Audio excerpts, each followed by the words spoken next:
Are your systems broken? Do you know how to operate a dental practice? I'm here with awesome nacho sponsor and friend, Dentist Job Connect sponsor, Dr. Charles Moser, and he has created ways for you to learn from real operators. But before we get into that, Charles, tell us why systems break, what causes these dentists with, and you can tell me the number of practices where usually where things break. But we hear about operations, we hear about systems, but very few times do people drill down, pun intended, into this topic. So get us started with that.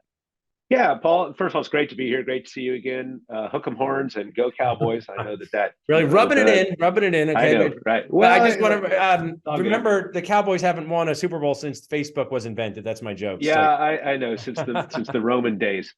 Um, so look, systems break because they have pressure applied to them, basically, which is not a bad thing. Mark Cooper always used to say that breakdowns lead to breakthroughs. So the fact that you see a system break is not a bad thing. It's an opportunity to refine it if it's a good system, or it's an opportunity to scrap it and move on to something else if it's really not a good system. So what I think the big takeaway from here is that if anybody is out there and they've got systems that they don't think are working, well, that's a good thing. That's an opportunity for you to go in and explore the systems. I would highly encourage you to empower your team to help you create the new systems, because if they create them, you'll have better buy-in. Systems that are created by the top and just pushed down to the bottom don't have a whole lot of substantivity to them yeah. because people didn't build them themselves. So I would, empowerment's a great leadership skill. But yeah, don't be afraid of systems that are broken. Recognize that they are, and then create a plan, a game plan that has a start and a finish to creating a new system and a new way to implement it. And then, of course, you got to measure and refine and measure and refine type of things. I like that. That fits Yeah, with my test, not guess, mentality. I'll share just kind of a humorous story. I, worked with my amazing dad for 11 years before he passed away, but they had old systems, two guys who worked, in the 70s and 80s. So I, said, hey team, we're going to change the hour for our lunch. What I shared back in the day then, Charles, was, hey, our lunch was 12 to 1. We're in a small community. People might want to pop over and get something done. Let's test changing 1 to 2. Okay. So I got a bunch, I'm like 29 and everyone's older than me. So as you can expect, Charles, people were not happy, right? Because it was a change. So I said, hey guys, we're going to do this for 30 days. And after 30 days, if you don't like it, come back to me and tell me you don't like it. We might change it. But you want to know what happened, Charles? We are in a small community with one pizza place and one sandwich place. And what happened was when they went to lunch at 1, there was no line and they didn't have to spend 17 minutes in line. So I said, oh, do you guys want to go back? They said, no, this is a great change. So it's just a humorous old school story. And I kind of want to ask you next is, you help coach practice owners, help them cry, help them cry less inside, help them figure out their next steps. Talk about like a solo operator, once they get to a certain amount of revenue, when can they just not do everything themselves, right? Some of these dentists out there will say, I'm doing everything myself. We're doing $2 million a year and I don't even have an office manager. And then others say I'm doing 500 grand a year and I have an office manager and a COO. So maybe you could just help me. I know it's kind of a Vegas question, but tell us a little bit about that solo operator journey into adding systems into their practice. Yeah, well, I think where we're kind of going with this is somewhat of a prioritization and delegation mentality.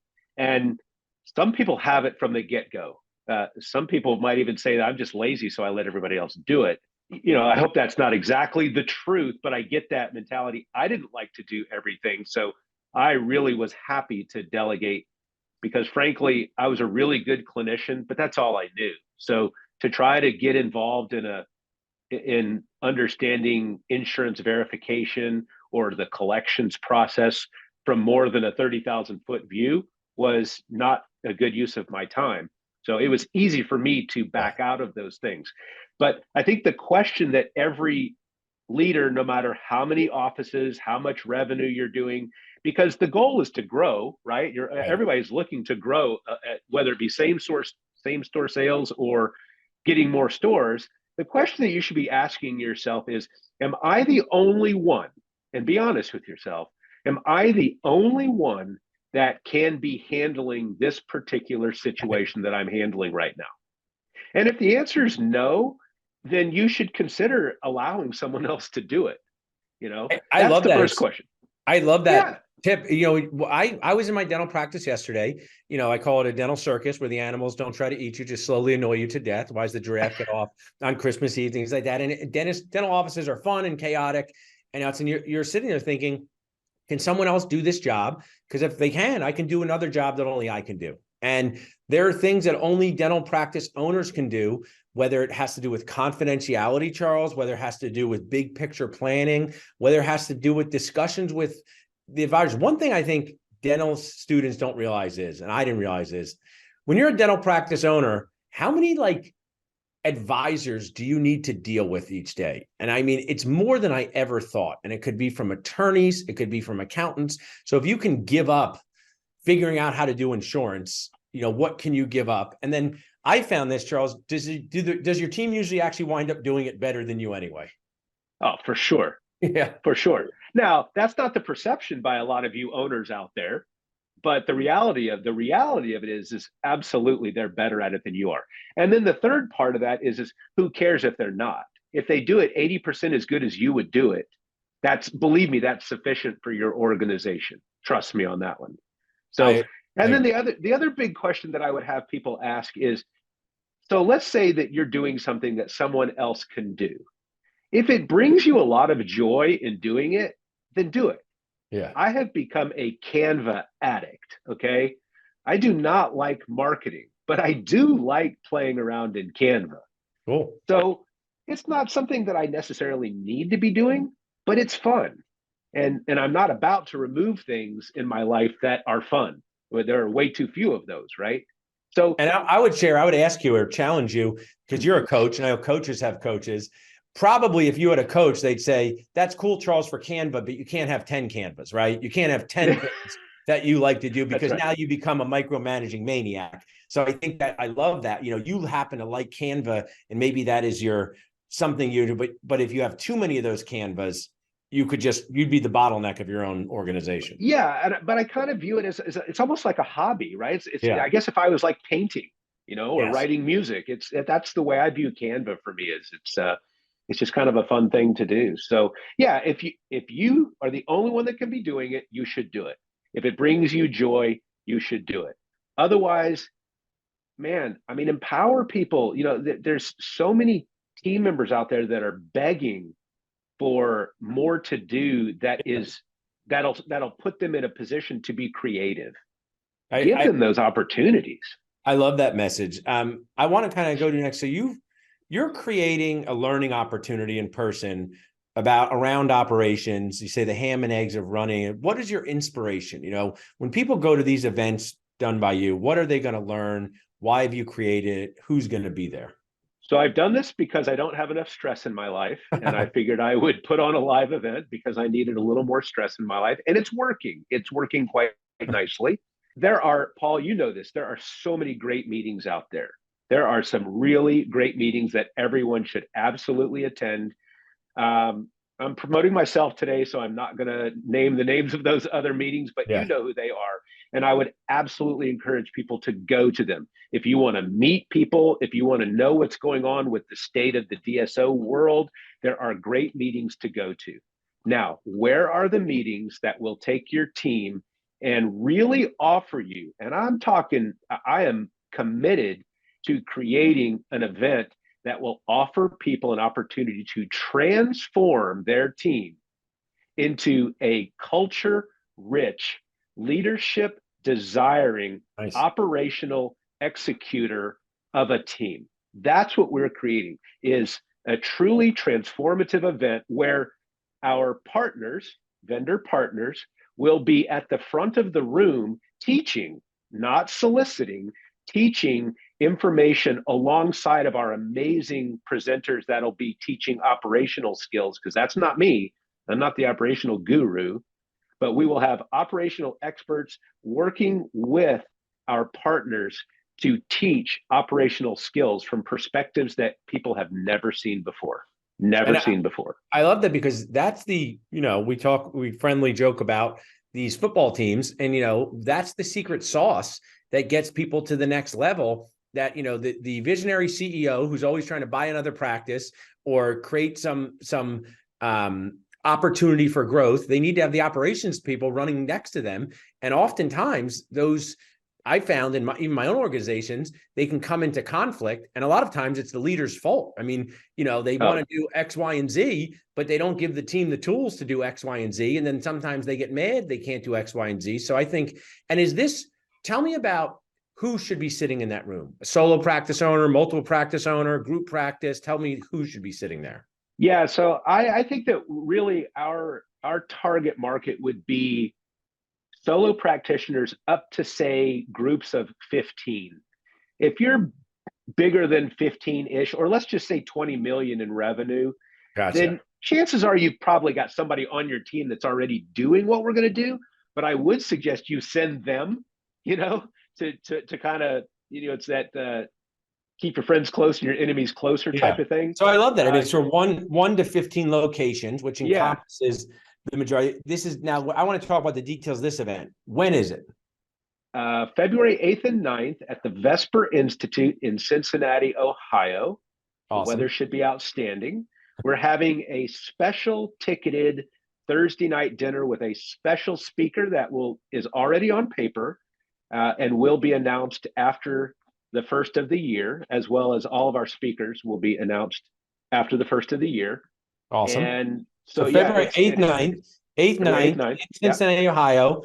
You have a special deal for the Nacho community and the Dentist Job Connect community. How do we share that with them?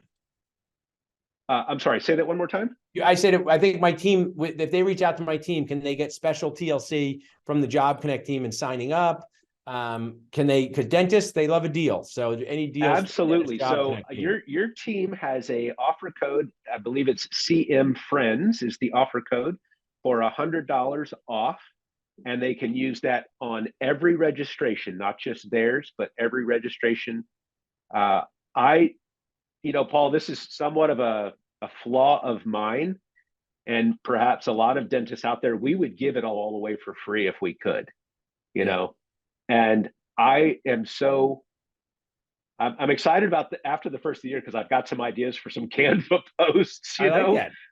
But I truly I am going to light myself on fire at this event, and I, I am hoping that people will come watch me burn. I I am think so passionate about it's an this. amazing opportunity, and the cost of this is so reasonable. But I also think I do many things for free, Charles. I do many things for fees. And when you pay attention. So I think it's key that the people have, I don't know where this comes from, skin in the game. It seems like a place I don't want to know where it came from. But I think it's key to when you pay attention. You think of that free concert t-shirt versus the one you paid $20 for. So you've made an amazing, affordable price to come and learn Yeah. operations, not seen. So my team's just yet, but I have a bonus question. I'm going to ask people this, and you're one of my first people. So if I want 5 minutes of Charles Moser expertise.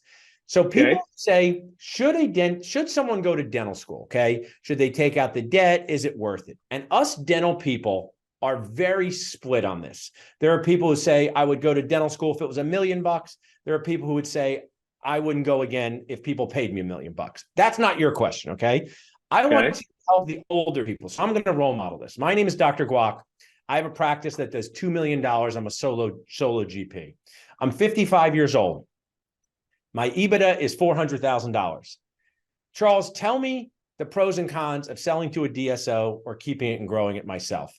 Give me 3 minutes. I want to know the road on each end. What's the pros of going to a DSO, partnering with them? What's the cons? What's the pros of being in private practice for a long time? Because I'm pretty tired, Charles. I'm 55. I've been at this for a while. People tell me about these DSO things. So give us some of your wisdom. Okay, so I'm just gonna make a lot of assumptions that I'm not gonna talk about. Okay, but Yeah. everybody kind of knows what those are. So why sell to a DSO? Well, you're probably going to get more for your practice selling to a DSO than you would just transitioning it to somebody who wants to buy your practice. The back of the napkin math is going to be higher if you sell to a DSO. Not to mention, you're going to still probably be able to practice, as much as you want. So you're going to continue to make some income, continue to see those great patients that you love to see.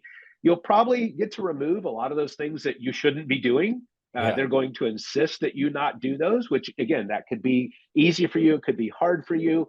So that's the pros of it all. I mean, I think that I don't believe that DSOs are the devil. There's been bad dentistry since the first dental school Yeah. class was graduated, right? Yes. So DSOs did not create bad dentistry. Bad dentists created bad dentistry. Um, if you want to keep it yourself and not sell to a DSO, I think there's some, legitimate reasons to do that. Maybe you've got a family member, a child that's going into dentistry, just like your dad, right? What an Yeah. amazing opportunity to be able to work with a parent in this type of environment. Um, so I think the other reason to sell to an individual is that I think it's a nice thing to do. I think that as an older, wiser dentist, we need to think about, should we be creating opportunities for some of these younger dentists and maybe selling it at a little bit of a discount to a dentist and creating an opportunity for someone to go into private practice that wouldn't have had that opportunity any other way is a really nice thing to look at if you're thinking of I like that. selling to someone, and you get to mentor people. And again, dentistry, look, physicians, doctors in the beginning, I think if you go back to the Latin of it, doctor means teacher, it means Yeah. educator. Yeah, and ultimately, and that's what we are. So I think that we do have a bit of a responsibility to mentor and educate and shepherd these younger generations along. Certainly, dentistry hadn't gotten easier over the Right. years, so I think we owe it to the younger I generation. like your both explanations. My goal is, I'm a big fan of this guy, Gary Vaynerchuk. It's a both world, right? DSOs work for some, they don't work for others. Yeah, Private practice for some, don't work for others, but dentists can be fairly dramatic about this decision without the data to make these decisions. I'll share, I had a practice we were selling 3 years ago, Charles. I showed it to 5 private practice buyers. None of them wanted to buy a $1.5 million practice. So the only way this dentist could move forward was to partner with a DPO. And that yeah, was the best decision for her. And mainly it was based on location. They couldn't find someone to go there. And yeah. then we also see private practice dentists doing amazingly well, growing their own groups. And I just think as someone who is as connected to this as anyone, and you probably see success and stress on both of those roads for dentists. Yeah, the advice that I would give people is you can't do your homework by yourself. Yeah, I love that. There's just, I mean, that's the bottom line. It's like I was going to say, do your homework before you sell, but you can't do it by yourself. So you've got to find people in your inner circle that you trust, that you can go to and say, hey, what do you know about this group? What do you know about this person? Talk to people that have already sold to the group. How are they enjoying their experiences? You take everything with a grain of salt, right? Somebody may say, oh, I'm working my ass off, and the other person may say, well, I want to work hard. So Right. one man's snowstorm is another man's ski trip. But yeah, so just not only do your homework, but get people to cheat on your homework. Get people to Yeah, help you with your you can homework. ask people who've been there before and say, would you Yeah, do this again? What does it look yeah, like to you? And I think, for both of these roads, for someone who's, I own private practices, I brokered private practices, I've sold to DSOs. Dentists don't look at their own personality enough. They need someone to say, there's dentists that if you change their curing light position by 1/4 of an inch, they would freak out. They're yeah, probably not the DSO people. They're just probably not. And it doesn't right. matter if it's 20 times EBITDA or 18 bites of the apple. It's not them. And then there's other dentists who say, I would love to give up some of this management headache. And I know for giving up the management headache, someone's going to tell me blue pen over black pen, and I'm good with that. So, Right. maybe that'll be us. We'll figure out the personality DSO or private practice test. So appreciate you sharing. You're still my My friend, pleasure. even though you make those annoying comments about the Cowboys. I I give it know, back it's to you. just it's part of what I do. It's hard to not do it. We'll keep watching this season, but people can text Moser to 215-798-9897. We will share with you how you can connect with Dr. Charles for a complimentary consult, and also how you can sign up for his event. Thanks so much for sharing with us, Charles. Thanks, Paul. Great to see you.